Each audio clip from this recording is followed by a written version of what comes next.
ਧੰਨ ਧੰਨ ਸਤਿਗੁਰੂ ਗੁਰੂ ਅਰਜਨ ਦੇਵ ਸਾਹਿਬ ਜੀ ਮਹਾਰਾਜ ਅੱਜ ਦਾ ਪਾਵਨ ਸ਼ਬਦ 73 ਅੰਗ ਤੇ ਬਖਸ਼ਿਸ਼ ਕਰ ਰਹੇ ਹਨ। ਕੱਲ ਦੁਪਹਿਰ ਦੇ ਸਮੇਂ ਤੇ 3 ਸ਼ਬਦ ਹੋਏ ਸਨ। ਸੋ ਆਓ ਸਤਿਗੁਰੂ ਮਹਾਰਾਜ ਜੀ ਅੱਗੇ ਬਖਸ਼ਿਸ਼ ਕਰਦੇ ਨੇ। ਸ੍ਰੀ ਰਾਗ ਮਹੱਲਾ ਪੰਜਵਾ। ਸ੍ਰੀ ਰਾਗ ਦੇ ਵਿੱਚ ਪੰਚਮ ਪਿਤਾ ਗੁਰੂ ਅਰਜਨ ਦੇਵ ਸਾਹਿਬ ਜੀ ਮਹਾਰਾਜ। ਸੋ ਇਹ ਸ਼ਬਦ ਦਾ ਉਚਾਰਨਾ ਉਦੋਂ ਹੋਇਆ ਜਦੋਂ ਇੱਕ ਵਾਰ ਸ੍ਰੀ ਅੰਮ੍ਰਿਤਸਰ ਸਾਹਿਬ ਵਿਖੇ ਛਿੰਝ ਪਈ। ਉਸ ਵਕਤ ਬੇਨਤੀ ਕੀਤੀ ਕਈਆਂ ਨੇ ਕਿ ਆਪਾਂ ਨੂੰ ਵੀ ਛਿੰਝ ਦੇਖਣ ਜਾਣਾ ਚਾਹੀਦਾ। ਭਾਵ ਮੱਲਾਂ ਦੀਆਂ ਕੁਸ਼ਤੀਆਂ ਹੋਈਆਂ। ਪੁਰਾਣੇ ਸਮੇਂ ਦੀਆਂ ਖੇਡਾਂ ਬਹੁਤ ਪ੍ਰਚਲਿਤ ਖੇਡਾਂ ਸਨ। ਬੜੇ ਸ਼ੌਂਕ ਨਾਲ ਦੁਨੀਆ ਦੇਖਣ ਜਾਂਦੀ ਸੀ। ਉਸ ਵਕਤ ਮਹਾਰਾਜ ਕੋਲ ਬੇਨਤੀ ਕੀਤੀ ਕਿ ਛਿੰਝ ਸਾਰਿਆਂ ਨੇ ਦੇਖਣੀ ਹੈ, ਆਪ ਜੀ ਵੀ ਚੱਲੋ। ਬਹੁਤ ਭਾਰੀ ਇਕੱਠ ਹੈ, ਬੜੇ ਮੱਲ ਘੁਲਣ ਵਾਸਤੇ ਆਏ ਹੋਏ ਨੇ। ਮਹਾਰਾਜ ਸੱਚੇ ਪਾਤਸ਼ਾਹ ਕਹਿਣ ਲੱਗੇ ਕਿ ਛਿੰਝ ਤਾਂ ਹਰ ਰੋਜ਼ ਹੀ ਪੈਂਦੀ ਹੈ। ਮੱਲਾਂ ਦਾ ਅਖਾੜਾ ਤਾਂ ਬਣਿਆ ਹੀ ਹੋਇਆ। ਮੱਲ ਜਿੱਤਦੇ ਨੇ, ਮੱਲ ਹਾਰਦੇ ਨੇ। ਗੁਰਸਿੱਖ ਕਹਿਣ ਲੱਗੇ ਮਹਾਰਾਜ ਛਿੰਝ ਰੋਜ਼ ਕਿੱਥੇ ਪੈਂਦੀ ਹੈ। ਸਤਿਗੁਰੂ ਕਹਿਣ ਲੱਗੇ ਜਿਹੜੀ ਛਿੰਝ ਵਾਹਿਗੁਰੂ ਨੇ ਪਾਈ ਹੈ ਅਸੀਂ ਉਹ ਛਿੰਝ ਦੇਖ ਰਹੇ ਹਾਂ। ਤੁਸੀਂ ਵੀ ਉਸੇ ਛਿੰਝ ਨੂੰ ਹਰ ਵਕਤ ਦੇਖਣਾ ਕਰੋ। ਇਹ ਸੰਸਾਰੀ ਛਿੰਝ ਹੈ, ਘੜੀ ਦਾ ਤਮਾਸ਼ਾ ਹੈ, ਪਰ ਉਹ ਛਿੰਝ ਹਮੇਸ਼ਾ ਹੀ ਪਰਮੇਸ਼ਰ ਦੀ ਬਣੀ ਰਹਿੰਦੀ ਹੈ ਜਿਹਦੇ ਨਾਲ ਜੀਵ ਦਾ ਭਲਾ ਹੁੰਦਾ। ਸੋ ਸਤਿਗੁਰੂ ਮਹਾਰਾਜ ਸੱਚੇ ਪਾਤਸ਼ਾਹ ਨੇ ਪਾਵਨ ਸ਼ਬਦ ਉਚਾਰਨ ਕੀਤਾ ਹੈ। ਪਹਿਲੀਆਂ 2 ਤੁਕਾਂ ਰਹਾਉ ਦੀਆਂ ਹਨ। ਪੈ ਪਾਏ ਮਨਾਈ ਸੋਏ ਜੀਓ। ਸ੍ਰੀ ਰਾਗ ਦੇ ਵਿੱਚ ਪੰਚਮ ਪਿਤਾ ਗੁਰੂ ਅਰਜਨ ਦੇਵ ਜੀ ਮਹਾਰਾਜ ਫਰਮਾਉਂਦੇ ਨੇ ਸੋਏ ਜੀਓ। ਸੋ ਵਨੀਕ ਉਹ ਜੋ ਧੰਨ ਗੁਰੂ ਰਾਮਦਾਸ ਸਾਹਿਬ ਮਹਾਰਾਜ ਸੱਚੇ ਪਾਤਸ਼ਾਹ ਜੀ ਹਨ, ਉਹਨਾਂ ਦੇ ਪੈ ਤੋਂ ਭਾਵ ਚਰਨੀ ਆਪਣੇ ਆਪ ਨੂੰ ਪਾ ਕੇ ਮੈਂ ਤਾਂ ਉਹਨਾਂ ਨੂੰ ਹੀ ਮਨਾਉਂਦਾ ਹਾਂ। ਅਥਵਾ ਜੀਵ ਰੂਪ ਇਸਤਰੀ ਹੋਣ ਕਰਕੇ ਕਹਿੰਦੇ ਮੈਂ ਤਾਂ ਉਹਨਾਂ ਨੂੰ ਹੀ ਮਨਾਉਂਦੀ ਹਾਂ। ਪੈ ਪਾਏ ਮਨਾਈ ਸੋਏ ਜੀਓ। ਸਤਿਗੁਰ ਪੁਰਖ ਮਿਲਾਇਆ ਇਸ ਜੇ ਵਡੇ ਅਵਰ ਨਾ ਕੋਏ ਜੀਓ ਰਹਾਓ। ਸਤਿਗੁਰਾਂ ਨੇ ਅਕਾਲ ਪੁਰਖ ਨਾਲ ਮਿਲਾ ਦਿੱਤਾ ਸਾਨੂੰ। ਇਸ ਕਰਕੇ ਜੀਓ ਤੋਂ ਭਾਵ ਹੈ ਭਾਈ ਸਾਡੇ ਗੁਰਾਂ ਜਿੱਡਾ ਵੱਡਾ ਹੋਰ ਕੌਣ ਹੈ। ਜਿਨ੍ਹਾਂ ਸਤਿਗੁਰਾਂ ਨੇ ਅਕਾਲ ਪੁਰਖ ਦੇ ਨਾਲ ਸਾਨੂੰ ਮਿਲਾਇਆ ਹੈ। ਧੰਨ ਧੰਨ ਰਾਮਦਾਸ ਗੁਰ ਜਿਨ ਸਿਰਿਆ ਤਿਨੈ ਸਵਾਰਿਆ। ਪੂਰੀ ਹੋਈ ਕਰਾਮਾਤ ਆਪ ਸਿਰਜਣਹਾਰੈ ਧਾਰਿਆ। ਸਿੱਖੀ ਅਤੇ ਸੰਗਤੀ ਪਾਰ ਬ੍ਰਹਮ ਕਰ ਨਮਸਕਾਰਿਆ। ਅਟਲ ਥਾਹੁ ਅਤੋਲ ਤੂੰ ਤੇਰਾ ਅੰਤ ਨ ਪਾਰਾ ਵਾਰਿਆ।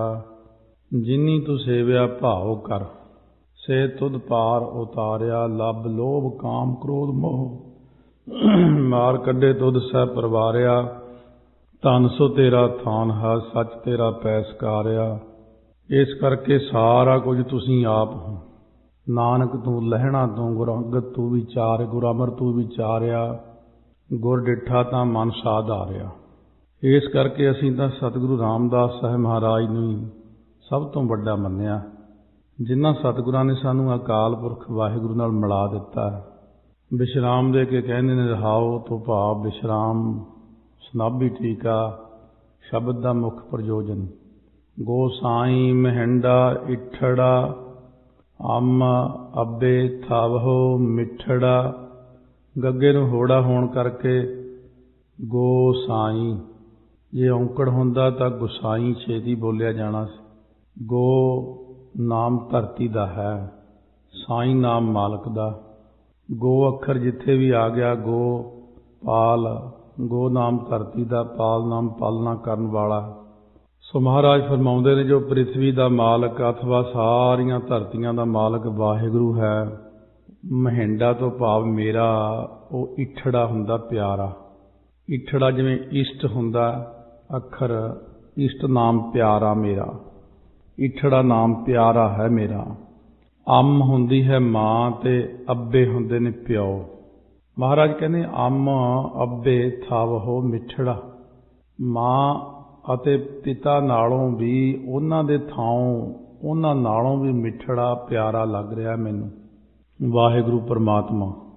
ਭੈਣ ਭਾਈ ਸਭ ਸੱਜਣਾ, ਤੁਧ ਜਿਹਾ ਨਾਹੀ ਕੋਇ ਜੀਓ। ਇਸ ਸੰਸਾਰ ਦੇ ਭੈਣ ਭਰਾ ਕੀ ਚੀਜ਼ ਨੇ? ਮਹਾਰਾਜ ਕਹਿੰਦੇ ਨੇ, ਦੇਖਿਆ ਹੀ ਹੈ ਭਰਾ ਪਿਰਥੀਆ ਕਿੰਨਾ ਰੌਲਾ ਪਾਉਂਦਾ। ਮਹਾਦੇਵ ਜੀ ਵੈਸੇ ਹੀ ਅਵਧੂਤ ਨੇ। ਸੋ ਇਸ ਕਰਕੇ ਪ੍ਰਮਾਤਮਾ ਹੀ ਭੈਣ ਭਰਾ ਤੇ ਸਾਰੇ ਸੱਜਣਾ ਵਿੱਚੋਂ ਮੈਨੂੰ ਆਪ ਜੀ ਵਰਗਾ ਕੋਈ ਨਜ਼ਰ ਨਹੀਂ ਆਇਆ। ਤੁਸੀਂ ਉਹੀ ਭੈਣ ਭਰਾ ਹੋ, ਤੁਸੀਂ ਉਹੀ ਮਾਤਾ ਪਿਤਾ ਹੋ। ਤੇਰਾ ਹੁਕਮੇ ਸਾਵਣ ਆਇਆ, ਮੈਂ ਸਤ ਕਾ ਹਲ ਜੋ ਆਇਆ।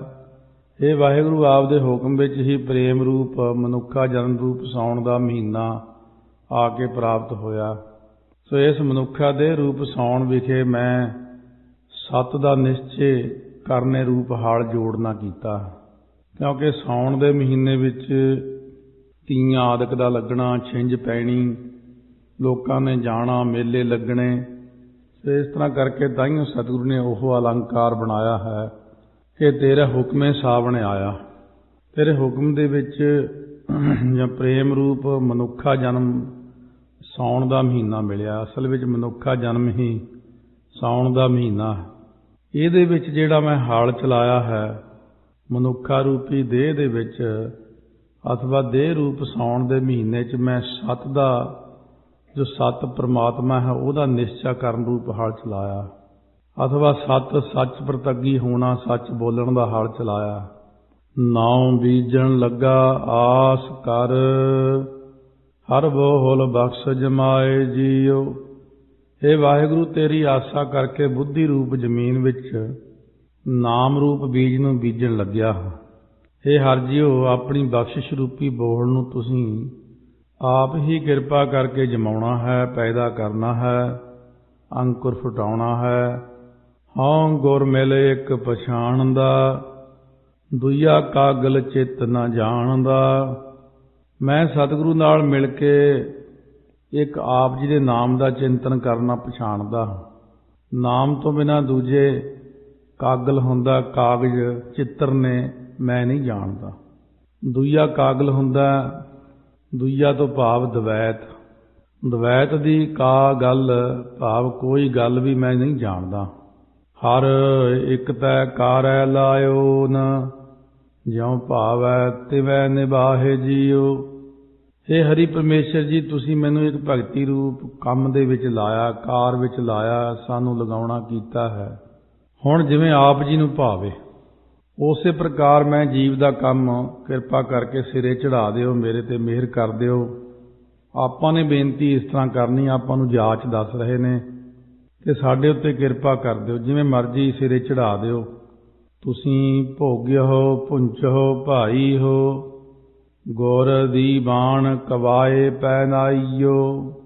ਮਹਾਰਾਜ ਫਰਮਾਉਂਦੇ ਨੇ, ਇਹ ਭਾਈਓ, ਇਹ ਸਾਧ ਸੰਗਤ, ਗੁਰਸਿੱਖੋ ਪਿਆਰਿਓ, ਤੁਸੀਂ ਨਾਮ ਰੂਪ ਭੋਜਨ ਨੂੰ ਆਪ ਛਕੋ, ਆਪ ਜਪਣਾ ਕਰੋ ਅਤੇ ਹੋਰਨਾਂ ਨੂੰ ਛਕਾਓ, ਹੋਰਨਾਂ ਨੂੰ ਜਪਾਓ।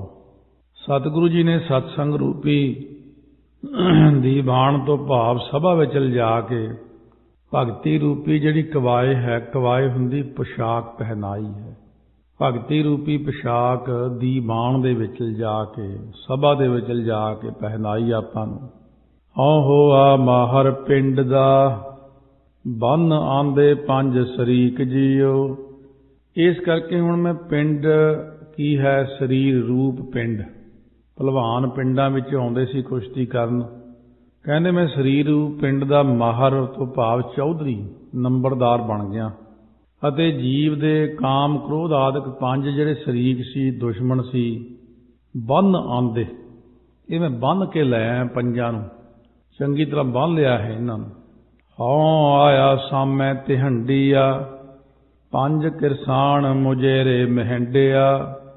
ਜਦ ਤੋਂ ਹਉ ਤੋਂ ਭਾਵ ਮੈਂ ਤਿਹੰਡੀਆ ਤੁਹਾਡੀ, ਸਾਮੈ ਤੋਂ ਭਾਵ ਸ਼ਰਨ ਵਿੱਚ ਆਇਆ, ਉਦੋਂ ਤੋਂ ਪੰਜ ਗਿਆਨ ਇੰਦਰੀਏ ਰੂਪ ਕਿਰਸਾਨ ਜਿਹੜੇ ਜ਼ਿਮੀਂਦਾਰ ਨੇ, ਮਹਿੰਡਿਆ ਮੇਰੇ, ਉਹ ਮੁਜੇਰੇ ਹੁੰਦੇ ਨੇ, ਭਾਵ ਮੁਜਾਰੇ ਭਾਵ ਕਾਮੇ ਹੋ ਗਏ ਨੇ। ਕਹਿਣ ਤੋਂ ਭਾਵ ਕਿ ਪੰਜ ਗਿਆਨ ਇੰਦਰੇ ਹੁਣ ਮੇਰੇ ਅਧੀਨ ਚੱਲਦੇ ਨੇ, ਮੇਰੇ ਤੋਂ ਬਾਹਰ ਨਹੀਂ। ਕੰਨ ਕੋਈ ਕੱਢ ਨਾ ਹੰਗਈ, ਨਾਨਕ ਪੁੱਠਾ ਘੁੱਗ ਗਿਰਾਓ ਜੀਓ। ਕੰਨ ਇੱਥੇ ਹੈ ਕੱਕੇ ਉੱਤੇ ਟਿੱਪੀ, ਨੰਨੇ ਨੂੰ ਔਂਕੜ। ਬੋਲਣ ਵਿੱਚ ਲੱਗਦਾ ਜਿਵੇਂ ਕੰਨ ਹੁੰਦਾ ਸੁਣਨ ਵਾਲਾ, ਪਰ ਇੱਥੇ ਹੈ ਥੋੜ੍ਹਾ ਜਿਹਾ ਭਾਰਾ ਕਰਕੇ ਜ਼ੋਰ ਦੇ ਕੇ ਬੋਲਣਾ। ਕੰਨ ਕੋਈ ਕੱਢ ਨਾ ਹੰਗਈ, ਕੰਨ ਹੁੰਦਾ ਇੱਥੇ ਕੰਧਾ, ਮੋਢਾ। ਕਹਿੰਦੇ ਉਹਨਾਂ ਇੰਦਰੀਆਂ ਵਿੱਚੋਂ ਹੁਣ ਕੋਈ ਇੰਦਰੀਆਂ ਵੀ ਜਿਹੜੀਆਂ ਕੰਨ ਨੇ, ਭਾਵ ਮੋਢਾ, ਭਾਵ ਸਿਰ ਉੱਚਾ ਨਹੀਂ ਕਰ ਸਕਦਾ। ਕੋਈ ਇੰਦਰੀਆਂ ਵੀ ਵਿਸ਼ਿਆਂ ਦੀ ਤਰਫ ਬਲ ਨਹੀਂ ਪਾ ਸਕਦੀਆਂ, ਉਹਨਾਂ ਦਾ ਬਲ ਮੁਕਾ ਦਿੱਤਾ। ਹੁਣ ਜਿਵੇਂ ਕਿਸੇ ਪਿੰਡ ਵਿੱਚ ਬਿਲਕੁਲ ਉਜਾੜ ਪਈ, ਉੱਲੂ ਕਾਂ ਬੋਲਣ ਤਾਂ ਉਹ ਪਿੰਡ ਉੱਜੜ ਜਾਂਦਾ। ਇਸੇ ਤਰ੍ਹਾਂ ਸਰੀਰ ਰੂਪ ਪਿੰਡ ਵਿੱਚ ਮਨ ਰੂਪ ਉੱਲੂ ਦੇ ਬੋਲਣ ਕਰਕੇ ਸਰੀਰ ਉੱਜੜ ਰਿਹਾ ਸੀ।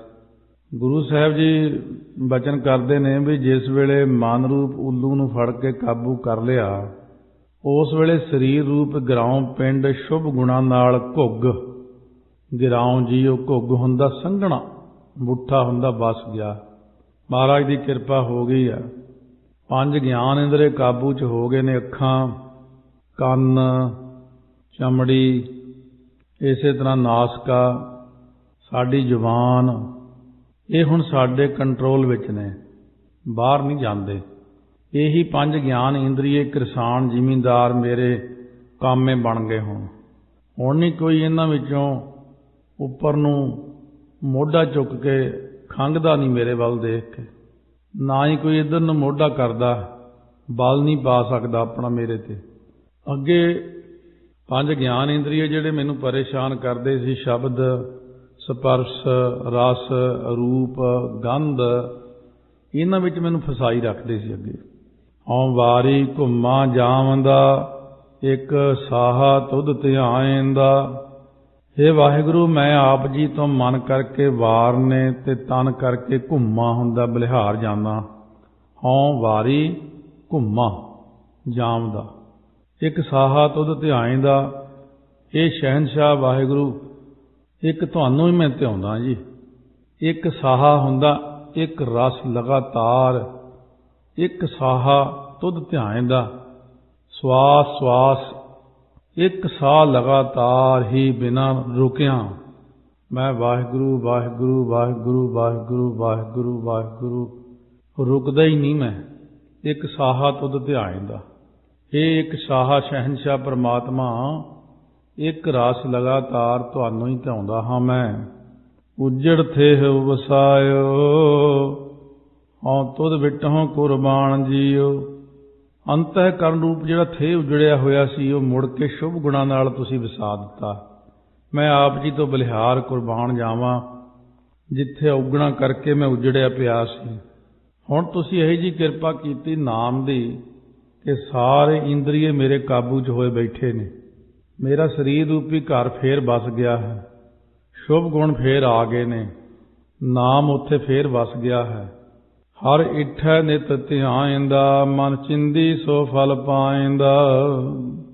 ਹੇ ਇੱਠੈ ਤੋਂ ਭਾਵ ਪਿਆਰੇ ਹਰੀ ਵਾਹਿਗੁਰੂ, ਮੈਂ ਆਪ ਜੀ ਨੂੰ ਹਰ ਰੋਜ਼ ਧਿਆਉਂਦਾ ਹਾਂ। ਹਰ ਇੱਠੈ ਨਿਤ ਧਿਆਇਂਦਾ, ਮਨ ਚਿੰਦੀ ਸੋ ਫਲ ਪਾਇਂਦਾ। ਮਨ ਵਿੱਚ ਵੀ ਜੋ ਚਾਹੁੰਦਾ ਉਹੀ ਫਲ ਆਪ ਜੀ ਪਾਸੋਂ ਮੈਂ ਪ੍ਰਾਪਤ ਕਰਦਾ ਹਾਂ ਜੀ। ਸਭੇ ਕਾਜ ਸਵਾਰਿਅਨ, ਲਾਹੀਅਨ ਮਨ ਕੀ ਭੁੱਖ ਜੀਓ। ਆਪ ਜੀ ਨੇ ਹੁਣ ਮੇਰੇ ਸਾਰੇ ਕੰਮ ਸਵਾਰ ਦਿੱਤੇ ਨੇ। ਗੁਰੂ ਅਰਜਨ ਦੇਵ ਜੀ ਦੇ ਕਿਹੜੇ ਕੰਮ, ਜਿਵੇਂ ਹਰਿਮੰਦਰ ਸਾਹਿਬ ਦੀ ਰਚਨਾ ਕਰਨੀ, ਸਰੋਵਰ ਬਣਾਉਣਾ ਪਹਿਲਾਂ, ਫਿਰ ਹਰਿਮੰਦਰ ਸਾਹਿਬ ਦੀ ਰਚਨਾ, ਗੁਰੂ ਗ੍ਰੰਥ ਸਾਹਿਬ ਮਹਾਰਾਜ ਦਾ ਸਰੂਪ ਪ੍ਰਕਾਸ਼ਮਾਨ ਹੋਣਾ, ਸੰਤੋਖਸਰ ਸਾਹਿਬ ਦਾ ਸਥਾਨ ਬਣਾਉਣਾ, ਇਹ ਸਾਰੇ ਸਥਾਨ ਰਾਮਸਰ ਸਾਹਿਬ ਦਾ ਬਣਨਾ, ਹੋਰ ਬੇਅੰਤ ਕਾਰਜ ਜਿਹੜੇ ਸੀ ਆਪ ਜੀ ਨੇ ਕਿਰਪਾ ਕਰਕੇ ਇਹ ਮਹਾਰਾਜ ਸਾਰੇ ਹੀ ਕਰ ਦਿੱਤੇ। ਆਪ ਜੀ ਨੇ ਮੇਰੇ ਮਨ ਦੀ ਜਿਹੜੀ ਭੁੱਖ ਸੀ, ਤ੍ਰਿਸ਼ਨਾ ਸੀ, ਉਹ ਲਾ ਦਿੱਤੀ। ਤ੍ਰਿਸ਼ਨਾ ਚੰਗੀ ਵੀ ਹੋ ਸਕਦੀ ਹੈ, ਤ੍ਰਿਸ਼ਨਾ ਮਾਇਆ ਦੀ ਮਾੜੀ ਹੈ। ਇਹ ਦੂਜੇ ਪਾਸੇ ਲੱਗ ਜੇ। 10ਵੇਂ ਪਾਤਸ਼ਾਹ ਕਹਿੰਦੇ ਨੇ ਇਹ ਲਾਲਚ, ਤੁਹਾਨੂੰ ਕਾਹਦਾ ਲਾਲਚ ਹੋ ਗਿਆ ਮਹਾਰਾਜ? ਕਹਿੰਦੇ ਹਉ ਗੁਣ ਤਾਉ ਉਚਰੋ। ਕਹਿੰਦੇ ਮੈਂ ਕਹਿੰਦਾ ਵੀ ਸੌਣਾ ਵੀ ਕਾਹਨੂੰ ਹੈ, ਬੋਲਣਾ ਵੀ ਕਾਹਨੂੰ ਹੈ, ਖਾਣਾ ਪੀਣਾ ਵੀ ਕਾਹਨੂੰ ਹੈ। ਹਰ ਵਕਤ ਮੈਨੂੰ ਲਾਲਚ ਹੋਇਆ ਰਹਿੰਦਾ, ਸਵਾਸ ਸਵਾਸ ਨਾਮ ਜਪਣ ਦਾ। ਜਿਵੇਂ ਭਗਤ ਕਬੀਰ ਜੀ ਨੇ ਕਿਹਾ ਸੀ, ਜਬ ਲਗ ਤਾਗਾ ਬਾਹੋਂ ਬੇਹੀ ਤਬ ਲਗ ਬਿਸਰੈ ਰਾਮ ਸਨੇਹ। ਕਹਿੰਦੇ ਜਦੋਂ ਨਲਕੀ ਵਿੱਚੋਂ ਅੰਦਰ ਨੂੰ ਸਾਹ ਖਿੱਚ ਕੇ ਫੂਕ ਮਾਰ ਕੇ ਧਾਗਾ ਖਿੱਚਣਾ ਹੁੰਦਾ ਹੈ, ਉਹਦੇ ਰਾਹੀਂ ਆਪਣੀ ਮਾਤਾ ਨੂੰ ਕਹਿਣ ਲੱਗੇ ਕਿ ਉਦੋਂ ਮੇਰਾ ਇੱਕ ਸਵਾਸ ਖਰਾਬ ਹੋ ਜਾਂਦਾ, ਇਸ ਕਰਕੇ ਮੈਂ ਨਹੀਂ ਧਾਗਾ ਪਾਉਣਾ, ਮੈਂ ਸਾਰੇ ਕੰਮ ਛੱਡੇ। ਤੇ ਮਾਤਾ ਕਹਿਣ ਲੱਗੀ, ਤੂੰ ਨਿਰਾਲਾ ਹੀ ਆ ਗਿਆ ਸੰਸਾਰ ਦੇ ਵਿੱਚ, ਸਾਰੀ ਦੁਨੀਆ ਹੀ ਕੰਮਕਾਰ ਕਰਦੀ ਹੈ, ਤੂੰ ਅਜੀਬ ਬੰਦਾ ਹੈ ਕਿ ਮੇਰਾ ਇੱਕ ਸਵਾਸ ਖਰਾਬ ਹੋ ਜਾਵੇਗਾ। ਇਸ ਕਰਕੇ ਸਤਿਗੁਰੂ ਕਹਿੰਦੇ ਮੈਨੂੰ ਤਾਂ ਹੁਣ ਹੋਰ ਇੱਛਾ ਹੀ ਨਹੀਂ ਹੈ ਕੋਈ, ਬਸ ਸਵਾਸ ਸਵਾਸ ਤੇਰਾ ਨਾਮ ਜਪਣ ਦੀ ਹੀ ਇੱਕ ਇੱਛਾ ਹੈ। ਮੈਂ ਛੱਡਿਆ ਸਭੋ ਧੰਦੜਾ ਗੋਸਾਈ ਸੇਵੀ ਸੱਚੜਾ। ਮੈਂ ਹੋਰ ਸਾਰੇ ਧੰਦੇ ਛੱਡ ਦਿੱਤੇ ਨੇ। ਗੋ ਸਾਈਂ ਜੋ ਪ੍ਰਿਥਵੀ ਦਾ ਮਾਲਕ ਪਰਮਾਤਮਾ ਹੈ, ਬਸ ਉਹਦੀ ਹੀ ਸੇਵਾ ਕਰਦਾ ਹਾਂ, ਭਾਵ ਉਹਦਾ ਹੀ ਨਾਮ ਜਪਦਾ ਹਾਂ।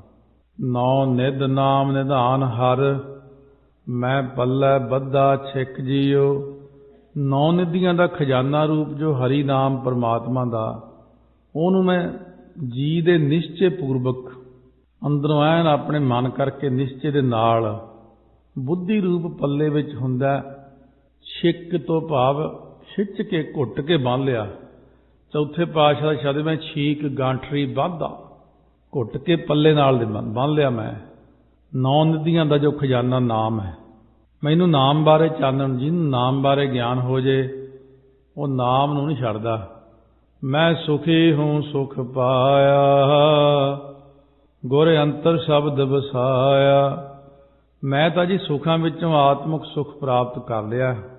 ਉਦੋਂ ਤੋਂ ਮੈਂ ਸੁਖੀ ਹਾਂ ਜਦ ਤੋਂ ਮੈਂ ਆਤਮਿਕ ਸੁੱਖ ਪਾਇਆ ਤੇ ਹਿਰਦੇ ਅੰਦਰ ਗੁਰੂ ਸਾਹਿਬ ਦਾ ਉਪਦੇਸ਼ ਵਸਾ ਲਿਆ ਹੈ ਵੀ ਜੋ ਗੁਰੂ ਸਾਹਿਬ ਨੇ ਕਿਹਾ ਉਹੀ ਕਰਨਾ, ਦੂਜੇ ਕਿਸੇ ਐਰੇ ਗੈਰੇ ਦੀ ਗੱਲ ਸੁਣਨੀ ਨਹੀਂ, ਕਿਉਂਕਿ ਐਰੇ ਗੈਰੇ ਦਾ ਦਿਮਾਗ ਕੀ ਚੀਜ਼ ਹੈ, ਉਹਦੀ ਬੁੱਧੀ ਕਿੱਥੇ ਖੜੀ।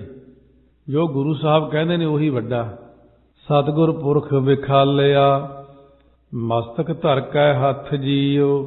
ਸਤਿਗੁਰਾਂ ਨੇ ਮੇਰੇ ਉੱਤੇ, ਮੇਰੇ ਸਿਰ ਤੇ ਹੱਥ ਰੱਖ ਕੇ ਕਿਰਪਾ ਕਰਕੇ ਮੈਨੂੰ ਅਕਾਲ ਪੁਰਖ ਦੇ ਦਰਸ਼ਨ ਕਰਾ ਦਿੱਤੇ। ਸਾਖਿਆਤ ਮੇਰੀਆਂ ਜਿਹੜੀਆਂ ਅੱਖਾਂ ਸੀ ਉਹ ਖੋਲ੍ਹ ਦਿੱਤੀਆਂ ਗੁਰਾਂ ਨੇ, ਅੰਦਰੋਂ ਦਿਵ ਦ੍ਰਿਸ਼ਟੀ ਖੋਲ੍ਹ ਦਿੱਤੀ। ਕਹਿ ਨਾਨਕ ਇਹ ਨੇਤਰੰਧ ਸੇ ਸਤਿਗੁਰ ਮਿਲਿਆ ਦਿਵ ਦ੍ਰਿਸ਼ਟ ਹੋਈ। ਮੈਂ ਬੱਧੀ ਸੱਚ ਧਰਮਸਾਲ ਹੈ, ਗੁਰ ਸਿੱਖਾਂ ਲਹਿੰਦਾ ਭਾਲ ਕੈ। ਮਹਾਰਾਜ ਸੱਚੇ ਪਾਤਸ਼ਾਹ ਕਹਿੰਦੇ ਮੈਂ ਨਿਸ਼ਚੇ ਕਰਕੇ ਸੱਚ ਨਾਮ ਜਪਣ ਰੂਪ ਧਰਮਸ਼ਾਲਾ ਬਣਾਈ ਹੈ। ਧੰਨ ਗੁਰੂ ਰਾਮਦਾਸ ਸਾਹਿਬ ਜੀ ਉੱਤੇ ਨਿਸ਼ਚਾ ਰੱਖਣ ਵਾਲੇ ਗੁਰਸਿੱਖਾਂ ਨੂੰ ਢੂੰਡ ਕੇ ਲਹਿੰਦਾ ਤੋਂ ਭਾਵ ਮੈਂ ਲੈ ਕੇ ਆਉਂਦਾ। ਆਓ ਭਾਈ ਫੇਰ ਬੈਠ ਕੇ ਆਪਾਂ ਨਾਮ ਜਪੀਏ ਸਾਰੇ ਮਿਲ ਕੇ। ਪੈਰ ਧੋਵਾਂ ਪੱਖਾ ਫੇਰਦਾ, ਤਿਸ ਨਿਵ ਨਿਵ ਲੱਗਾ ਪਾਏ ਜੀਓ। ਗੁਰਸਿੱਖਾਂ ਦੇ ਪੈਰ ਧੋਂਦਾ। ਮਹਾਰਾਜ ਸੱਚਮੁੱਚ ਹੀ ਧੋਂਦੇ ਸੀ, ਲਿਖਿਆ ਹੀ ਨਹੀਂ ਹੈ, ਆਪ ਵੀ ਸੇਵਾ ਕਰਦੇ ਸੀ। ਗਰਮੀ ਦੀ ਮੌਸਮ ਵਿੱਚ ਉਹਨਾਂ ਨੂੰ ਪੱਖਾ ਫੇਰਦਾ, ਪੱਖਾ ਝੱਲਦਾ। ਇਹ ਵੀ ਝੱਲਿਆ ਮਹਾਰਾਜ ਨੇ ਪਿੱਪਲੀ ਸਾਹਿਬ ਗੁਰੂ ਘਰ ਜਾ ਕੇ, ਅਤੇ ਜੀ ਵਿੱਚ ਭਾਵਨਾ ਧਾਰ ਕੇ ਨਿਉ ਨਿਉ ਕੇ ਉਹਨਾਂ ਦੇ ਚਰਨੀ ਲੱਗਦਾ ਤੇ ਨਿਵ ਨਿਵ ਲਾਗਾਂ ਪਾਏ ਜੀਓ। ਕਹਿਣ ਤੋਂ ਭਾਵ ਕਿ ਮੈਂ ਬੱਧੀ ਸੱਚ ਧਰਮਸਾਲ ਹੈ, ਮੈਨੇ ਬੁੱਧੀ ਰੂਪ ਇੱਕ ਸੱਚੀ ਧਰਮਸ਼ਾਲਾ ਬਣਾਈ ਹੈ। ਗੁਰਸਿੱਖਾਂ ਲਹਿੰਦਾ ਭਾਲਕ ਹੈ। ਇਹ ਬੁੱਧੀ ਵਿੱਚ ਗੁਰਸਿੱਖਿਆ ਨੂੰ ਢੂੰਡ ਕੇ ਲੈਂਦਾ ਹਾਂ। ਪੈਰ ਧੋਵਾਂ, ਗੁਰੂ ਸਾਹਿਬ ਦੇ ਚਰਨਾਂ ਦਾ ਧਿਆਨ ਕਰਦਾ, ਫਿਰ ਪੱਖਾ ਫੇਰਦਾ। ਉਹ ਕਿਹੜਾ ਪੱਖਾ? ਕਹਿੰਦੇ ਗੁਰੂ ਸਾਹਿਬ ਜੀ ਦਾ ਪੱਖ ਲੈਂਦਾ ਹਾਂ ਤੇ ਨਿਵ ਨਿਵ ਲੱਗਾ ਪਾਏ ਜੀਓ। ਨਿਉ ਨਿਉ ਕੇ ਸਤਿਗੁਰੂ ਮਹਾਰਾਜ ਦੇ ਚਰਨੀ ਲੱਗਦਾ ਹਾਂ। ਇਸ ਤਰ੍ਹਾਂ ਸਤਿਗੁਰਾਂ ਦੇ ਚਰਨੀ ਵੀ ਲੱਗਦਾ ਹਾਂ, ਗੁਰਸਿੱਖਾਂ ਦੀ ਸੇਵਾ ਵੀ ਕਰਦਾ ਹਾਂ। ਸੁਣ ਗੱਲਾਂ ਗੁਰ ਪਹਿ ਆਇਆ। ਜਿਸ ਵੇਲੇ ਪ੍ਰਮਾਤਮਾ ਨਾਲ ਮਿਲਣ ਦੀਆਂ ਭਜਨ ਸਿਮਰਨ ਕਥਾ ਕੀਰਤਨ ਰੂਪ ਗੱਲਾਂ ਸੁਣਨ ਵਾਸਤੇ ਮੈਂ ਗੁਰਾਂ ਕੋਲ ਚੱਲ ਕੇ ਆਇਆ, ਗੁਰੂ ਸਾਹਿਬ ਨੇ ਮੈਨੂੰ ਇੱਕ ਚੀਜ਼ ਪੱਕੀ ਕਰ ਦਿੱਤੀ, ਨਾਮ ਦਾਨ ਇਸਨਾਨ ਦਿੜਾਇਆ। ਗੁਰਾਂ ਨੇ ਮੈਨੂੰ ਬਚਨ ਕੀਤਾ, ਅੰਮ੍ਰਿਤ ਵੇਲੇ ਉੱਠ ਕੇ ਇਸ਼ਨਾਨ ਕਰਨਾ ਭਾਈ ਪਹਿਲਾਂ, ਫਿਰ ਭਾਈ ਨਾਮ ਜਪਣਾ, ਫਿਰ ਭਾਈ ਦਾਨ ਦੇਣਾ। ਇਹ ਮੈਨੂੰ ਪੱਕਾ ਕਰ ਦਿੱਤਾ, ਗੁਰਮੁਖ ਨਾਮ ਦਾਨ ਇਸ਼ਨਾਨ। ਸਭ ਮੁਕਤ ਹੋਆ ਸੰਸਾਰੜਾ, ਨਾਨਕ ਸੱਚੀ ਬੇੜੀ ਚਾੜ ਜੀਓ। ਸੰਸਾਰ ਦੇ ਸਾਰਿਆਂ ਦੁੱਖਾਂ ਤੋਂ ਮੈਂ ਮੁਕਤ ਹੋ ਗਿਆ ਹਾਂ। ਸਤਿਗੁਰੂ ਮਹਾਰਾਜ ਕਹਿੰਦੇ ਕਿਉਂਕਿ ਗੁਰੂ ਜੀ ਨੇ ਮੈਨੂੰ ਸੱਚੀ ਭਗਤੀ ਰੂਪੀ ਵੱਡੀ ਬੇੜੀ ਉੱਤੇ ਚੜਾ ਦਿੱਤਾ। ਸਤਿਗੁਰੂ ਦੇ ਉਪਦੇਸ਼ ਨਾਲ ਤਾਂ ਸਾਰਾ ਸੰਸਾਰ ਹੀ ਮੁਕਤ ਹੋ ਗਿਆ, ਕਿਉਂਕਿ ਗੁਰਾਂ ਦਾ ਜਹਾਜ਼ ਹੀ ਐਡਾ ਵੱਡਾ, ਨਾਮ ਦਾ ਜਹਾਜ਼ ਕੋਈ ਛੋਟਾ ਨਹੀਂ ਹੈ। ਸਾਰੀ ਦੁਨੀਆ ਹੀ ਤਾਰ ਦਿੱਤੀ ਗੁਰਾਂ ਨੇ। ਸਭ ਸ੍ਰਿਸ਼ਟ ਸੇਵੇ ਦਿਨ ਰਾਤ ਜੀਓ, ਦੇ ਕੰਨ ਸੁਣੋ ਅਰਦਾਸ ਜੀਓ। ਇਹ ਮਹਾਰਾਜ ਸਾਰੀ ਦੁਨੀਆ ਆਪ ਜਿਹਨੂੰ ਰਾਤ ਦਿਨ ਰਾਤ ਰਹੀ ਹੈ। ਇਹ ਸੱਚੇ ਪਾਤਸ਼ਾਹ ਆਪ ਕਿਰਪਾ ਕਰਕੇ ਕੰਨ ਹੁੰਦਾ ਧਿਆਨ ਦੇ ਕੇ ਮੇਰੀ ਅਰਦਾਸ ਸੁਣੋ ਜੀ, ਮੇਰੇ ਵੱਲ ਗਰੀਬ ਵੱਲ ਤੱਕ ਲਓ, ਕੰਨ ਦੇ ਕੇ ਸੁਣਨਾ ਧਿਆਨ ਨਾਲ, ਕਿਰਪਾ ਕਰੋ ਮੇਰੀ ਬੇਨਤੀ ਪ੍ਰਵਾਨ ਕਰੋ ਜੀ। ਠੋਕ ਵਜਾਏ ਸਭ ਡਿੱਠੀਆ, ਤੁਸ ਆਪੇ ਲੈਨ ਛਡਾਏ ਜੀਓ। ਅਸੀਂ ਬਹੁਤ ਠੋਕ ਵਜਾ ਕੇ ਚੰਗੀ ਤਰ੍ਹਾਂ ਪਰਖ ਨਿਰਖ ਕੇ ਨਿਰਣੇ ਕਰਕੇ ਸਭ ਤਰ੍ਹਾਂ ਵੇਖ ਲਿਆ ਕਿ ਤੁਸੀਂ ਜੀ ਦੇ ਵਿੱਚ ਤੁਸ ਹੁੰਦਾ ਪ੍ਰਸੰਨ ਹੋ ਕੇ ਆਪ ਹੀ ਸੇਵਕਾਂ ਨੂੰ ਦੁੱਖਾਂ ਤੋਂ ਜਮਦੂਤਾਂ ਤੋਂ ਛੁਡਾ ਲਿਆ। ਹੁਣ ਹੁਕਮ ਹੋਆ ਮਿਹਰਬਾਨ ਦਾ, ਪੈ ਕੋਏ ਨਾ ਕਿਸੈ ਨ ਜਾਣਦਾ। ਹੁਣ ਮਿਹਰਬਾਨ ਪਰਮਾਤਮਾ ਦਾ ਅਜਿਹਾ ਹੁਕਮ ਹੋਇਆ ਹੈ ਜੋ ਕਿਸੇ ਦੇ ਮਗਰ ਪੈ ਕੇ ਕੋਈ ਵੀ ਕਿਸੇ ਨੂੰ ਰੰਜਾਣਦਾ ਹੁੰਦਾ, ਦੁੱਖ ਨਹੀਂ ਦਿੰਦਾ। ਹੁਣ ਰੰਜਾਣਦਾ, ਇਸ ਕਰਕੇ ਨਿਆਂ ਅੱਖਰ ਦੀ ਵਰਤੋਂ ਕੀਤੀ ਮਹਾਰਾਜ ਨੇ। ਸਭ ਸੁਖਾਲੀ ਵੁੱਠੀਆ, ਇਹੋ ਹੋਆ ਹਲੇ ਮੀਰਾਜ ਜੀਓ। ਸਾਰੀ ਸ੍ਰਿਸ਼ਟੀ ਸੁਖੀ ਜਿਹੜੀ ਹੈ ਵੁੱਠੀਆ ਵਸ ਰਹੀ ਆ। ਹੁਣ ਇਸ ਤਰ੍ਹਾਂ ਦਾ ਰਾਜ ਜੀ 'ਚ ਹਲੇਮੀ ਹੁੰਦਾ, ਗਰੀਬੀ ਦੇ ਧਾਰਨ ਨਾਲ ਹੋਇਆ। ਗਰੀਬੀ ਭਾਵਨਾ ਧਾਰਨ ਕਰ ਲਈ, ਨਿਮਰਤਾ ਰੱਖ ਲਈ ਹੈ। ਕਹਿਣ ਤੋਂ ਭਾਵ ਅਰਥ ਗੁਰਾਂ ਦਾ ਕਿ ਹੁਣ ਹੁਕਮ ਹੋਆ ਮਿਹਰਬਾਨ ਦਾ। ਹੁਣ ਇਸ ਸਰੀਰ ਜਾਂ ਅੰਤःਕਰਨ ਰੂਪ ਨਗਰ 'ਚ ਮਿਹਰਬਾਨ ਪਰਮਾਤਮਾ ਦਾ ਹੁਕਮ ਸਥਿਤ ਹੋ ਗਿਆ, ਟਿਕ ਗਿਆ ਹੈ। ਜਿਵੇਂ ਭਗਤ ਕਬੀਰ ਜੀ ਨੇ ਫਰਮਾਇਆ ਨਾ, ਫੁਰਮਾਨ ਤੇਰਾ ਸਿਰੈ ਉਪਰ, ਫਿਰ ਨਾ ਕਰਤ ਵਿਚਾਰ। ਸਤਿਗੁਰੂ ਮਹਾਰਾਜ ਜੀ ਕਹਿੰਦੇ ਪੈ ਕੋਈ ਨਾ ਕਿਸੇ ਰੰਜਾਣਦਾ, ਸਭ ਸੁਖਾਲੀ ਵੁੱਠੀਆ। ਇਸ ਲਈ ਕੋਈ ਔਗਣ ਹੁਣ ਜਿਹੜਾ ਪੈ ਪ੍ਰਬਲ ਹੋ ਕੇ ਕਿਸੇ ਸ਼ੁਭ ਗੁਣ ਨੂੰ ਨਹੀਂ ਦਬਾ ਸਕਦਾ। ਸ਼ੁਭ ਗੁਣਾਂ ਦੀ ਸਾਰੀ ਪਰਜਾ ਸੁਖਪੂਰਵਕ ਵਸ ਰਹੀ ਸਰੀਰ ਦੇ ਅੰਦਰ। ਇਹੋ ਹੋਆ ਹਲੇ ਮੀਰਾਜ ਜੀਓ। ਜੀ ਵਿੱਚ ਹੁਣ ਹਲੇਮੀ ਹੁੰਦੀ ਨਿਮਰਤਾ। ਨਿਮਰਤਾ ਦੇ ਧਾਰਨ ਨਾਲ ਇਹ ਰਾਜ ਹੁੰਦਾ ਗਿਆਨ। ਰਾਜ ਦੇ ਜੱਜੇ ਨੂੰ ਔਂਕੜ ਹੈ, ਇਸ ਕਰਕੇ ਰਾਜ ਪ੍ਰਕਾਸ਼ ਹੈ। ਇਹ ਗਿਆਨ ਪ੍ਰਾਪਤ ਹੋ ਗਿਆ। ਰਾਜ ਜੱਜੇ ਨੂੰ ਔਂਕੜ ਨਾ ਹੁੰਦਾ ਤਾਂ ਰਾਜ ਦੁਨੀਆ ਦੇ ਰਾਜ, ਬਹੁਤੇ ਰਾਜ, ਰਾਜ ਦੀ ਗੱਲ, ਭੇਦ ਦੀ ਗੱਲ। ਇੱਥੇ ਰਾਜ ਹੈ ਪ੍ਰਕਾਸ਼। ਸੋ ਗੁਰਮੁਖਾਂ ਦਾ ਰਾਜ ਜਿਹੜਾ ਮਨ ਬਾਣੀ ਸਰੀਰ ਉੱਤੇ ਮਨ ਜੀਤਾ, ਜਗ ਜੀਤ ਰਾਜ ਹੋ ਗਿਆ। ਝਿਮ ਝਿਮ ਅੰਮ੍ਰਿਤ ਵਰਸਦਾ, ਬੋਲਾਇਆ ਬੋਲੀ ਖਸਮ ਦਾ। ਗੁਰੂ ਰੂਪ ਬੱਦਲ ਵਿੱਚ ਕੀ ਬਖਸ਼ਿਸ਼ ਹੈ। ਸੰਸਾਰੀ ਬੱਦਲ ਤਾਂ ਬਰਸਾਤ ਪਾਈ, ਪਰ ਗੁਰੂ ਰੂਪ ਬੱਦਲ ਛਮਾ ਛਮ ਭਾਵ ਇੱਕ ਰਸ ਉਪਦੇਸ਼ ਨਾਮ ਰੂਪ ਅੰਮ੍ਰਿਤ ਦੀ ਵਰਖਾ ਕਰਦੇ ਨੇ ਸਤਿਗੁਰੂ। ਬੋਲਾਇਆ ਬੋਲੀ ਖਸਮ ਦਾ। ਸੋ ਇਸ ਕਰਕੇ ਕਹਿੰਦੇ ਨੇ ਖਸਮ ਦਾ ਜੋ ਪ੍ਰਮਾਤਮਾ, ਇਹ ਵਾਹਿਗੁਰੂ ਮੈਂ ਤਾਂ ਆਪ ਜੀ ਦਾ ਬੁਲਾਇਆ ਹੋਇਆ ਹੀ ਬੋਲ ਰਿਹਾ ਜੀ। ਬਹੁ ਮਾਣ ਕੀਆ ਤੁਧ ਉੱਪਰੇ, ਤੂੰ ਆਪੇ ਪਾਏ ਥਾਏ ਜੀਓ। ਮੈਂ ਤਾਂ ਆਪ ਜੀ ਦੇ ਉੱਪਰ ਬਹੁਤਾ ਮਾਣ ਕੀਤਾ ਹੈ ਮਹਾਰਾਜ ਸੱਚੇ ਪਾਤਸ਼ਾਹ। ਤੁਸੀਂ ਆਪ ਹੀ ਮੇਰੇ ਕੀਤੇ ਹੋਏ ਕਰਮਾਂ ਨੂੰ ਥਾਂ ਹੀ ਪਾ ਦਿੰਦੇ ਹੋ, ਸਫਲ ਕਰ ਦਿੰਦੇ ਹੋ। ਕਰਦਾ ਤਾਂ ਮੈਂ ਐਸਾ ਹੀ ਹਾਂ, ਇੰਨਾ ਸਹੀ ਨਹੀਂ ਮੈਂ ਕਰਦਾ। ਕਦੇ ਪਾਠ ਕਰਦਿਆਂ ਗਲਤੀ ਹੋ ਗਈ, ਕਦੇ ਮਨ ਕਿਤੇ ਚਲਿਆ ਗਿਆ, ਕਦੇ ਸੇਵਾ ਕਰਦਿਆਂ ਗਲਤੀ ਹੋ ਜਾਂਦੀ ਮਨੁੱਖ ਤੋਂ। ਪਰ ਤੁਸੀਂ ਕੀ ਕਰਦੇ ਹੋ? ਦਇਆ ਕਰਦੇ ਹੋ। ਸਾਡੇ ਜਿਹੇ ਜਿਹੇ ਵੀ ਕਰਮ ਕੀਤੇ ਹੋਏ ਹੈ, ਤੁਸੀਂ ਸਾਡਾ ਪ੍ਰੇਮ ਦੇਖ ਕੇ ਉਹਨਾਂ ਕੀਤੇ ਹੋਏ ਕਰਮਾਂ ਨੂੰ ਸਫਲਾ ਕਰ ਦਿੰਦੇ ਹੋ। ਚਲੋ ਕੋਈ ਨਹੀਂ, ਬੱਚਾ ਹੈ, ਕਰਦਾ ਤਾਂ ਹੈ ਨਾ। ਇਸ ਕਰਕੇ ਤੁਸੀਂ ਮੇਰੇ ਮਾੜੇ ਮੋਟੇ ਕੀਤੇ ਹੋਏ ਕਰਮਾਂ ਨੂੰ, ਭਾਵੇਂ ਸਾਨੂੰ ਆਉਂਦਾ ਕੁਛ ਨਹੀਂ ਹੈ, ਸਾਨੂੰ ਪਤਾ ਕਿ ਸਾਡੀ ਬੁੱਧੀ ਨਹੀਂ ਹੈ, ਮਾੜਾ ਮੋਟਾ ਤੇਰੇ ਗੁਣ ਗਾਉਂਦੇ ਆ, ਪਰ ਫੇਰ ਵੀ ਤੂੰ ਸਾਡੇ ਸਿਰਾਂ ਤੇ ਮਿਹਰ ਭਰਿਆ ਹੱਥ ਰੱਖਦਾ। ਤੁਹਾਨੂੰ ਪਤਾ ਚਲੋ ਭਾਵਨਾ ਨਾਲ ਬੈਠਾ ਹੈ, ਗਾਉਂਦਾ ਹੈ, ਜਿੰਨੀ ਕੁ ਬੁੱਧੀ ਦਿੱਤੀ ਆ ਉਹਦੇ ਹਿਸਾਬ ਨਾਲ ਹੀ ਗਾ ਸਕਦਾ ਜੀਵ। ਇਸ ਕਰਕੇ ਮੈਂ ਆਪ ਦੇ ਉੱਤੇ ਬਹੁਤਾ ਹੀ ਮਾਣ ਕਰਦਾ ਹਾਂ। ਤੇਰਿਆਂ ਭਗਤਾਂ ਭੁੱਖ ਸਦ ਤੇਰੀਆ, ਹਰ ਲੋਚਾ ਪੂਰਨ ਮੇਰੀਆ। ਤੇਰਿਆਂ ਭਗਤਾਂ ਨੂੰ ਸਦਾ ਹੀ ਤੇਰੀ ਪ੍ਰਾਪਤੀ ਦੀ ਭੁੱਖ ਰਹਿੰਦੀ ਆ। ਇਹ ਵਾਹਿਗੁਰੂ ਤੂੰ ਮੇਰੀਆਂ ਸਾਰੀਆਂ ਜਿਹੜੀਆਂ ਲੋਚਾਂ ਹੁੰਦੀਆਂ, ਇੱਛਾ ਨੇ ਨਾ, ਪੂਰਨ ਕਰਨ ਵਾਲਾ ਹੈ। ਪਰ ਇੱਕ ਮੇਰੀ ਇਹ ਇੱਛਾ ਵੀ ਪੂਰੀ ਕਰ ਦੇ। ਕਿਹੜੀ ਇੱਛਾ ਗੁਰਸਿੱਖ? ਬੋਲ, ਤੈਨੂੰ ਕੀ ਚਾਹੀਦਾ? ਦੇਹੋ ਦਰਸ ਸੁਖ ਦਾਤਿਆ, ਮੈਂ ਗਲ ਵਿੱਚ ਲੈ ਹੋ ਮਿਲਾਏ ਜੀਓ।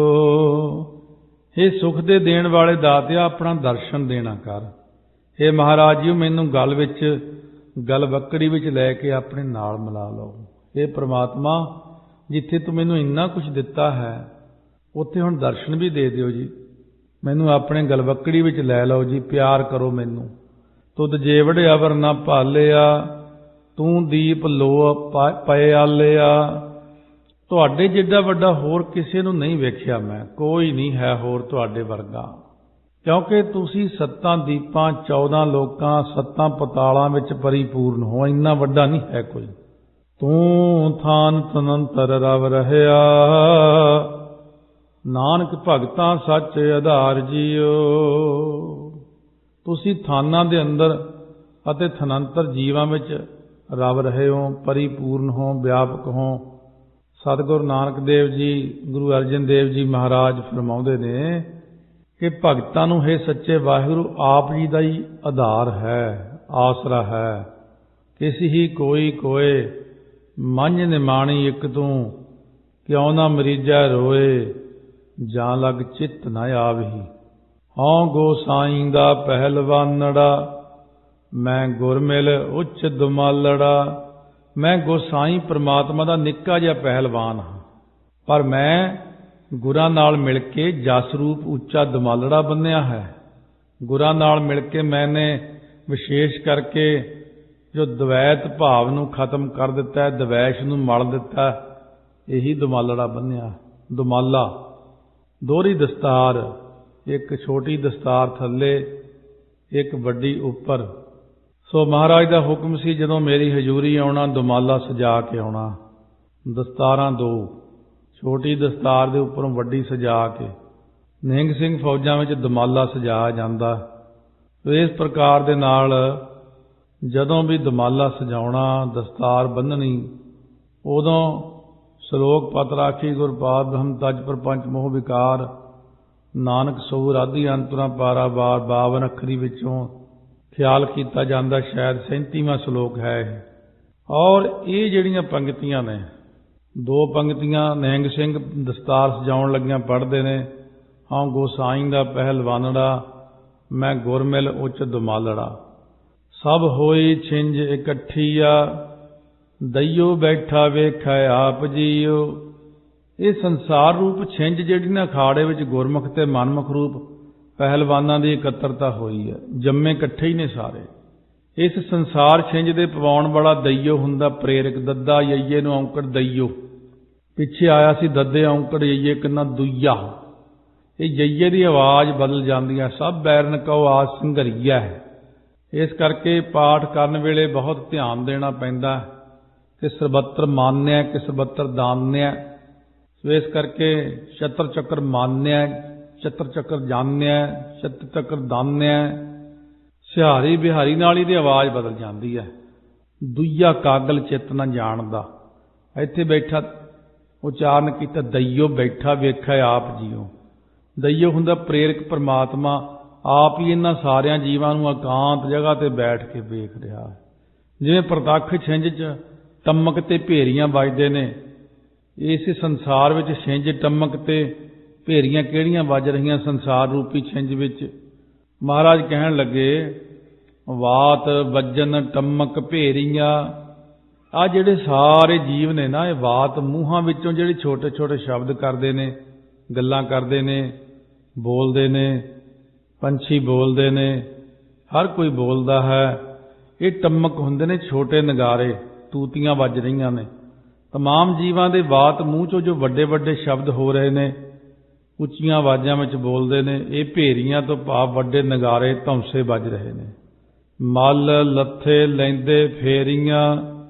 ਗੁਰਮੁਖ ਤੇ ਮਨਮੁਖ ਰੂਪ ਜਿਹੜੇ ਮੱਲ ਨੇ, ਪਹਿਲਵਾਨ, ਉਹ ਸੰਸਾਰ ਰੂਪ ਛਿੰਝ ਜਿਹੜਾ ਅਖਾੜਾ ਹੈ, ਇਸ ਅਖਾੜੇ ਦੇ ਵਿੱਚ ਲੱਥ ਤੋਂ ਭਾਵ ਉਤਰੇ ਹੋਏ ਫੇਰੀਆਂ ਲੈ ਰਹੇ ਨੇ।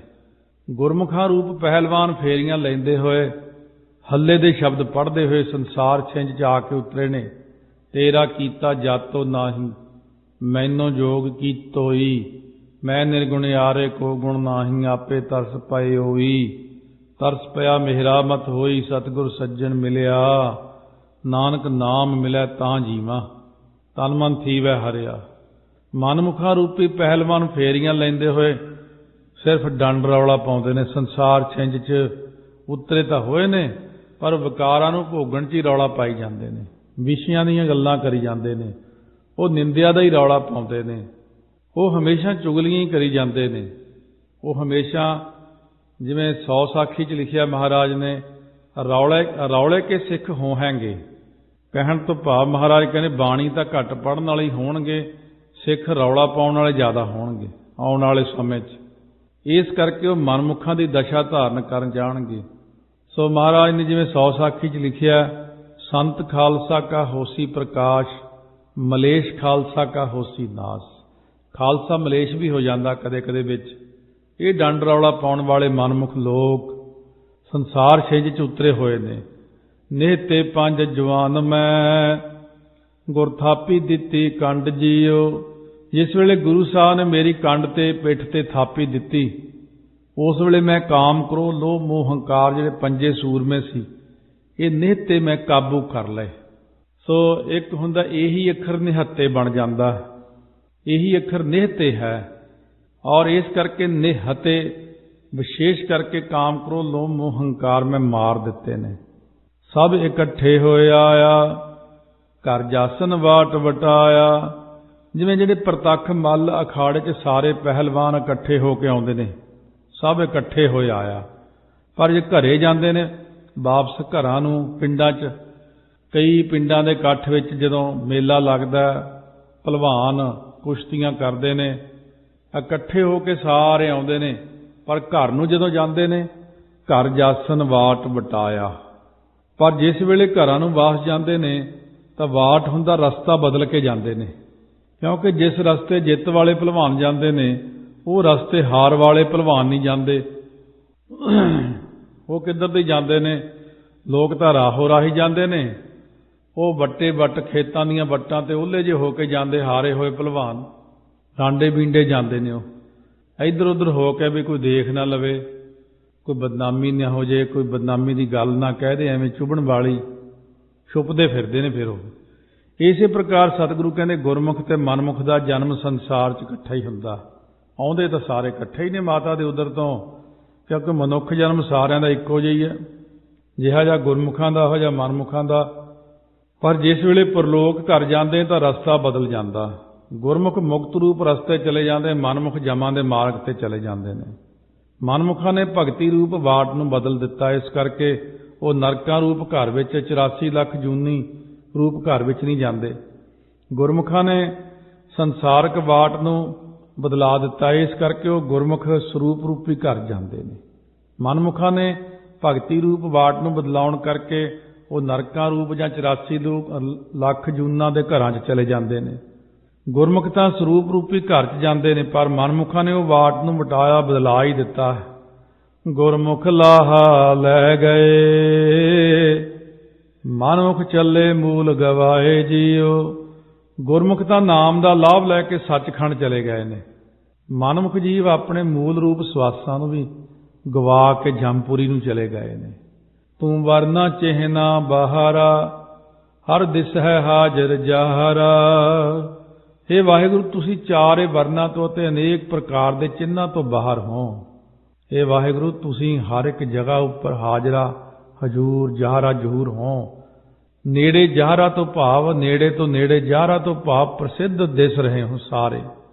ਸੁਣ ਸੁਣ ਤੁਝੈ ਧਿਆਏਂਦੇ, ਤੇਰੇ ਭਗਤ ਰਤੇ ਗੁਣਤਾਸ ਜੀਓ। हे ਗੁਣਤਾਸ, ਸ਼ੁਭ ਗੁਣਾਂ ਦੇ ਸਮੁੰਦਰ, ਸ਼ੁਭ ਗੁਣਾਂ ਦੇ ਖਜ਼ਾਨੇ ਵਾਹਿਗੁਰੂ, ਤੇਰੇ ਭਗਤ ਤੇਰੇ ਪ੍ਰੇਮ ਵਿੱਚ ਰੰਗੇ ਹੋਏ, ਤੇਰੇ ਜਸ ਨੂੰ ਸੁਣ ਸੁਣ ਕੇ, ਕੰਨਾਂ ਦੁਆਰੇ ਸੁਣ ਕੇ ਤੈਨੂੰ ਹੀ ਧਿਆਉਂਦੇ ਨੇ। ਮੈਂ ਜੁਗ ਜੁਗ ਦਈਐ ਸੇਵੜੀ, ਗੁਰ ਕੱਟੀ ਮਹਿੰਡੀ ਜੇਵੜੀ। ਇੱਥੇ ਫੇਰ ਦੱਦਾ ਅਤੇ ਯਈਏ ਨੂੰ ਆਈਆਂ ਨੇ ਦੁਲਾਈਆਂ। ਦਈਐ, ਮੈਂ ਜੁਗ ਜੁਗ ਦਈਐ ਸੇਵੜੀ। ਇਹ ਦਈਐ ਤੋਂ ਭਾਵ ਹੁੰਦਾ ਇੱਥੇ ਵੀ ਪ੍ਰੇਰਕ ਹੀ ਹੈ ਇਹਦਾ ਵਾਚਕ। ਇਹ ਪ੍ਰੇਰਕ ਪ੍ਰਮਾਤਮਾ ਜੁਗਾਂ ਜੁਗਾਂ ਵਿੱਚ मैनू गुर सेवा करनी दे दिओ। मैं जुग जुग दईए सेवड़ी, सेवा करनी दे दिओ जुगां जुगां च। गुर कट्टी मेहंडी जेवड़ी, क्योंकि गुरां ने मेहंदी मेरी जिहड़ी वासना रूपी जेवड़ी रस्सी सी अथवा जमां दी जेवड़ी जिहड़ी फाही सी वो कट दित्ती, तृष्णा रूपी जेवड़ी कट दित्ती। जेवड़ा तो जेवड़ी, जेवड़ा हुंदा रस्सा ते जेवड़ी हुंदी रस्सी, सिल्क दी रस्सी ਜਿਹੜੀ टुटे ही ना, माया दी रस्सी कट दित्ती। हुण गुरां ने किरपा करके हौं बाहुड़ छिंज ना नचऊ, हौं तो भाव मैं इस संसार रूपी छिंज मल खाड़े च हुण दुबारा नहीं नचांगा, मुड़ के जन्म ही नहीं लेना, सचखंड विच सਦੀवी निवास मिल जाना। क्योंकि नानक अवसर लद्दा भाल जीओ, महाराज कथन करदे मनुखा देह रूपी अवसर जिहड़ा समय विच मैं वाहिगुरू जी नूं ढूंढ लिया है, लभ लिया है। ये सत्संग रूप समय नूं मैं जीव ने ढूंढ लिया, लभ लिया, इहदे विचों मैनूं नाम मिल गया, दर्शन हो गए ने, प्रकाश हो गया। फिर क्यों आवांगा हुण जदों हिरदे 'च प्रकाश हो गया। जिहदे हिरदे 'च प्रकाश हो गया, जिहदे हिरदे 'ਚ नाम दा वासा हो गया, दुबारा नहीं आउंदा संसार अंदर, फिर नहीं जमदा मरदा, जमदा मरदा, जमदा मरदा, जमदा मरदा, जमदा मरदा, जमदा मरदा, जमदा मरदा, जमदा मरदा।